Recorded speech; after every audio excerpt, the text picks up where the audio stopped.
নমস্কার। সকলে ভালো আছেন? আশা করি সকলে ভালো আছেন। আজকে একটা নতুন ভিডিও নিয়ে আসলাম। আসলে সেই ভিডিওটা দুঃখজনক একটা ভিডিও। ভিডিওটা হচ্ছে আপনার আজকে যে ভিডিওটা আপনাদেরকে দেখাবো, সেই ভিডিওটা হচ্ছে যে অতিরিক্ত রৌদ্র তাপমাত্রার কারণে আমার কিছু আদার বস্তা ক্ষতিগ্রস্ত হয়েছে। ৩০-৩৫ দিন রৌদ্র থাকার কারণে যে তাপমাত্রা ছিল, এই তাপমাত্রায় কিছু বস্তায় আমার আদা পচে গেছে। মাঝখানে অনেক বস্তা আছে যে আমার আদা গাছ এখন পর্যন্ত উঠছেই না, এগুলো পচে গেছে।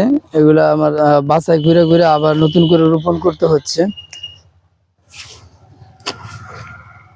বীজগুলো আবার আনছি, দেখে আমার চেক দিয়ে একটা চেক দিয়ে পরে আমরা আবার নতুন করে রোপণ করতে হবে।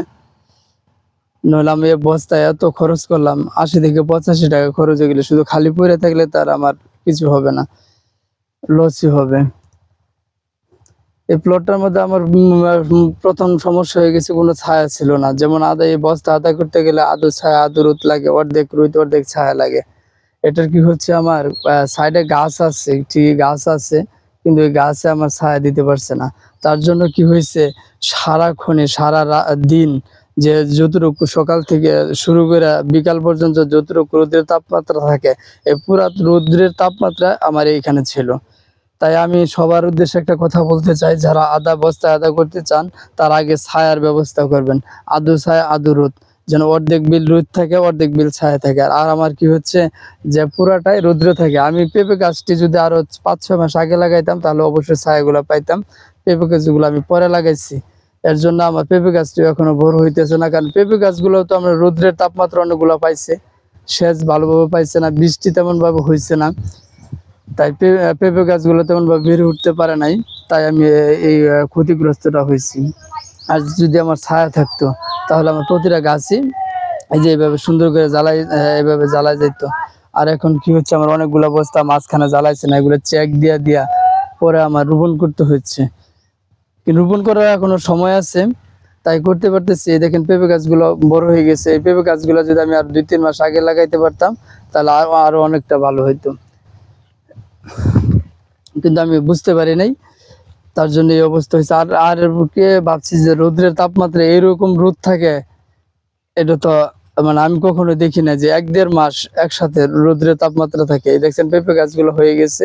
এই পেঁপে গাছটা যখন আরো একটু ফুটে যাবে তখন মোটামুটি মনে করুন ২০-৩০টা গাছ ছায়া দিতে পারবে।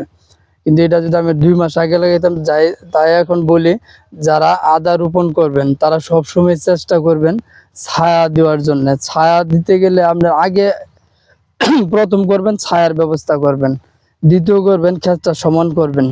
সমান করার পরে সমান করলে যেন প্রচুর বৃষ্টি হইলে পানিটা দ্রুত চলে যায়, এই ব্যবস্থাটা আগে করবেন। পরে পেঁপে গাছ দেন বা জেরে লাউয়ের জাংলা দেন, সিমের জাংলা দেন, এগুলো আপনারা আগে করে ফেলবেন, পরে এগুলো করবেন না। এগুলো পরে করতে গেলে সমস্যা। যেমন পরে করতে গেছি, আজকে আমার ছায়ার অবস্থায় এটাকে ছিল না দেখে আজকে আমার এই ক্ষতির সম্মুখীন হয়েছে, আবার নতুন করে রোপণ করতে হচ্ছে। তাই আজকে দেখে প্রতি অবস্থায় মানে কোনটা জ্বালাইলো কোনটা জ্বালানো, এইভাবে চেক দিয়া এটা কিন্তু একটা বাড়তি একটা কষ্ট টেনশন এইভাবে করতে হয়েছে। আদা দেখেন নিয়ে আসছি, এভাবে রোপণ করব। যেগুলো নষ্ট হয়ে গেছে, এই দেখেন এটা আমি একটাই দিব, এটা আমি একটাই দিব। এখানে যে একটাই দিব, এটা আপনার রুইতে গেলে আপনার ১-১.৫ ইঞ্চি নিচে দিতে হবে, ১-১.৫ ইঞ্চি ২ ইঞ্চি নিচে দিবেন, এই যে দিতে হবে, এই যে দিতে হবে, এই দিয়ে পরে এই করতে হবে আপনার। এই দেখছেন হয়ে গেল।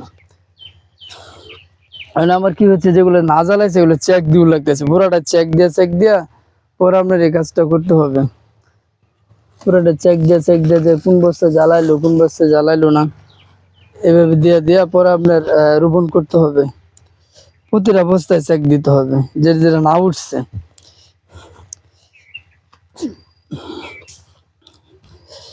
সবসময় চেষ্টা করবেন ছায়া রাখার জন্য, ছায়া রাখার ব্যবস্থাটা আপনার আগে করবেন, তাহলে ভালো হবে।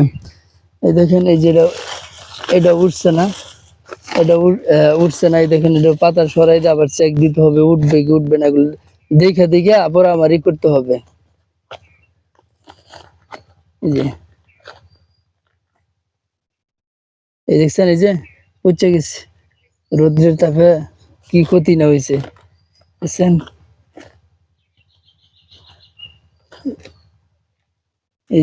এই দেখছেন, এটা হওয়ার কারণ হলো প্রচুর রোদ্রের তাপ ছিল। রোদ্রের তাপে আপনার মাটিটা গরম হয়ে গেছে, গরম হইয়া পরে ভিতরে পৌঁছে গেছে। কারণ প্রচন্ড গরম থাকলে তো আমরা কোনো ছায়ার তো কোনো ব্যবস্থা ছিল না, ছায়ার ব্যবস্থা না থাকার কারণে এটা রোদ্রের তাপে এই কাজটা হয়েছে। রোদ্রের তাপে ভিতরে আপনার পৌঁছে গেছে, জ্বালানোর কোনো সুযোগই ছিল না, ছিল না, ঠান্ডা কোনো ছিল না, সব গরম হয়ে গেছে। গরমের তাপে আপনার কুলাইতে পারছে না, না কুলানোর পরে আপনার হয়ে গেছে। এটা আপনার রোপণ করতে হবে। এইভাবে আমরা যেগুলো যেগুলো না জ্বালাইছে আমার সবগুলি চেক দিতে হবে, সবগুলি চেক দেওয়ার পরেই করতে হবে। দেখেন এটাও চেক দিতে হবে, এটাও চেক দিতে হবে। এই যে এই দেখছেন কত বড় আদা পচে গেছে, দেখছেন কিরকম কষ্টটা লাগছে। একবার খরচ দিয়ে আমার দুইবার করতে হচ্ছে, দেখছেন আদাটা পচে গেছে,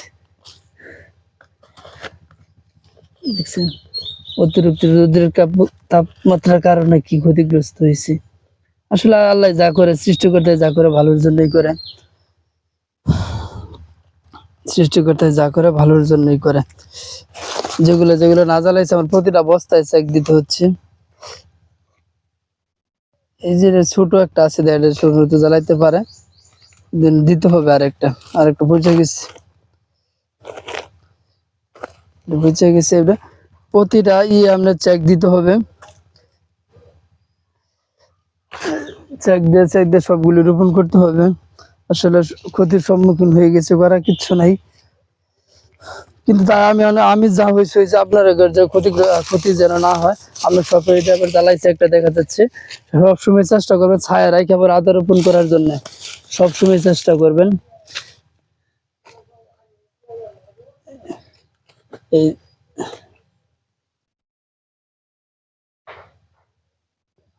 এটা জ্বালাইতেছে,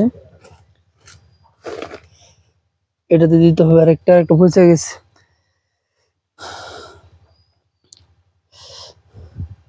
তাই যেগুলো যেগুলো পচে গেছে এগুলো চেক দিয়ে আপনার আদা দিয়ে দিতে হবে, নয়তো লস হবে। কারণ 80-85 টাকা বস্তা খরচ হয়ে গেছে।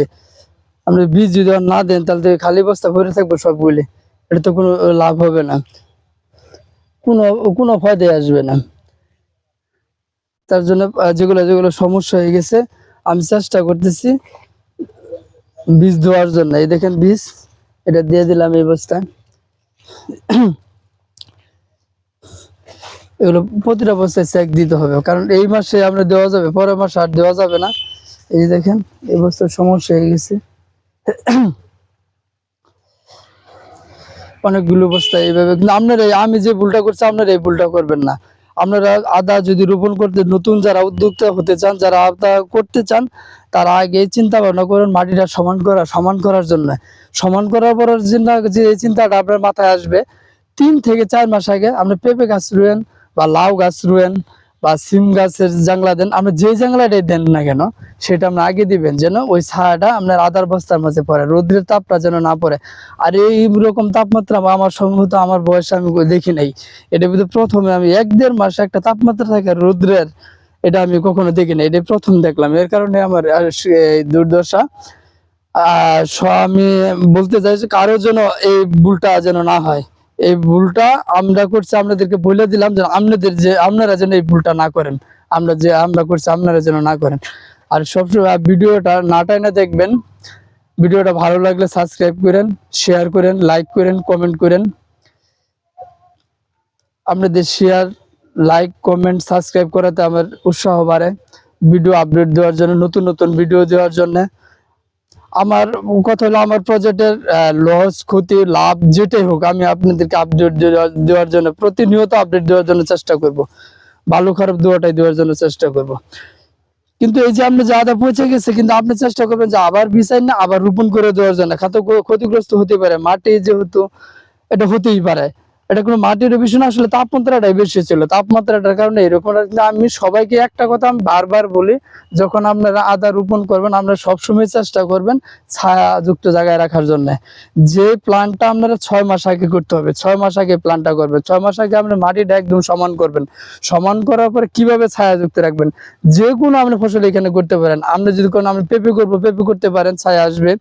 আপনি যদি ভাবেন যে আমি লাউয়ের জাংলা করবো, তাও করতে পারবেন। সিম জাংলা করবো, তাও করতে পারবেন। আপনি যে কোনো সবজি করতে পারবেন, এখানে কোনো সমস্যা নাই। আপনি উপরে করা যাবে, 5 ফুট উপরে করা যাবে। ওই ছায়াটা আপনার আদার অবস্থায় হবে। ওই ছায়াটা যদি আমার কাছে এখানে থাকতো, তাহলে আপনার আমার এই অবস্থাটা হইতো না। মানে কোনো আদায় আমার সমস্যা হইতো না, প্রতিটা আদায় আমার জ্বালা যেত। আজকে আমার পুরোটাই চেক দিয়ে লাগতেছে কোনটা কি সমস্যা। এখন যদি আমি না লাগাই, তাহলে কিন্তু আমার ক্ষতিগ্রস্ত, পুরোটাই ক্ষতিগ্রস্ত হচ্ছি। এই ক্ষতিগ্রস্তের সম্মুখীন যেন কেউ না হন, এর জন্য আমি ভিডিওটা করা। তাহলে সকলে ভালো থাকবেন, আমার জন্য আশীর্বাদ করবেন যেন এই প্রজেক্টটা ভালো করতে পারি। এই প্লটটা, এটা আমার 1 নম্বর প্লট, এটা নিয়ে আমি অনেক দুশ্চিন্তায় আছি। আমার জন্য আশীর্বাদ করবেন। আপনারা সকলে ভালো থাকবেন। নমস্কার।